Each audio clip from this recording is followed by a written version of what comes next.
आम व्यक्ति जिसको ग्लूटेन से कोई प्रॉब्लम नहीं है या जिसको आटे से कोई प्रॉब्लम नहीं है गेहूं के, उसके लिए भी गेहूं का आटा कंपैरेटिवली हानिकारक है? लेकिन भी मैं इसमें ये कहना चाहूंगा कि मैं मानता हूं कि एलर्जी है तो आपको अवॉइड करना जरूरी है। As a being weight loss expert अगर जो मैं बात करूं तो देखिए कि आमतौर पे वजन घटाने के लिए ही रोटी बंद करा दी जाती है, पर अगर जो मैं अपनी बात करूं तो मैं समझता हूं कि रोटी छोड़ के भी वजन नहीं घटाना चाहिए, क्योंकि दैट इज काइंड ऑफ कि हम लोग बड़ी पीढ़ियों दर पीढ़ी से रोटी खाते आ रहे हैं। मेरे पूर्वज, उनके पूर्वज रोटी खाते थे, तो अचानक से उसे एकदम से स्किप कर देना और फिर ऐसा ना हो कि हम लोग अचानक से, क्योंकि जब हम किसी चीज को जबरदस्ती रोकने की कोशिश करते हैं तो कई बार क्या होता है कि हमारी उसके लिए ना एक जिसे कहते हैं ना भूख बहुत ज्यादा बढ़ जाती है, तो हम अचानक से बहुत ज्यादा खाने की उस चीज को कोशिश करते हैं। तो मैं समझता हूं कि पहले इस चीज को जान लेना जरूरी है कि आर यू एलर्जिक और नॉट, कि आपको एलर्जी है या नहीं है। अगर जो आपको एलर्जी है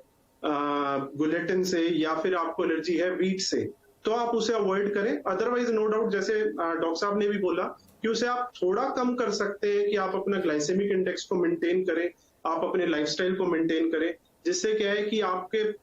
ऐसा ना हो कि वो आपको कोई एडवर्स इफेक्ट या साइड इफेक्ट दे। देखो, हम लोग अक्सर एक चीज सुनते आ रहे हैं, बड़े सदियों से सुनते आ रहे हैं, excess of everything is injurious. अगर जो आप नॉर्मल डाइट ले रहे हैं, जितनी आपकी रूटीन डाइट है, डिसिप्लिन डाइट ले रहे हैं, तो मेरे हिसाब से उसमें कोई दिक्कत नहीं है। पर अगर जो बहुत ज्यादा ही, मान लो कई बार जैसे सब्जी अच्छी बनी होती है तो कुछ लोग क्या करते हैं 2 की जगह 3 रोटी खा लेते हैं, तो वहां पे आके वो कहीं ना कहीं नुकसान देती है, क्योंकि उसको पचाना हमारी आंतड़ियों के लिए मुश्किल हो जाता है, जिसकी वजह से हमें एब्डोमिनल प्रॉब्लम्स, जिसे हम आम भाषा में अफारा बोल देते हैं या ब्लोटिंग बोल देते हैं, वो आने की समस्याएं आती है। तो मेरे हिसाब से अगर जो हम एलर्जी की बात करें तो एलर्जी टेस्ट, अगर जो लगता है कि यू आर सफरिंग फ्रॉम, कि आपको कहीं ना कहीं IBS इरिटेबल बाउल सिंड्रोम की प्रॉब्लम है या बीइंग ईटिंग डिसऑर्डर की प्रॉब्लम है या आप एलर्जिक फील कर रहे हैं, तो ठीक है, आप उसे अवॉइड करिए और आप मोटे अनाज खाइए। अदरवाइज नो डाउट कहीं ना कहीं मोटा अनाज सेहत के लिए फायदेमंद रहता है, पर फिर वही बात की कॉन्टिन्यूस एक चीज पे रहने से कई बार क्या होता है कि हम लोग एक ही तरीके के विटामिन या मिनरल्स लेते रहते हैं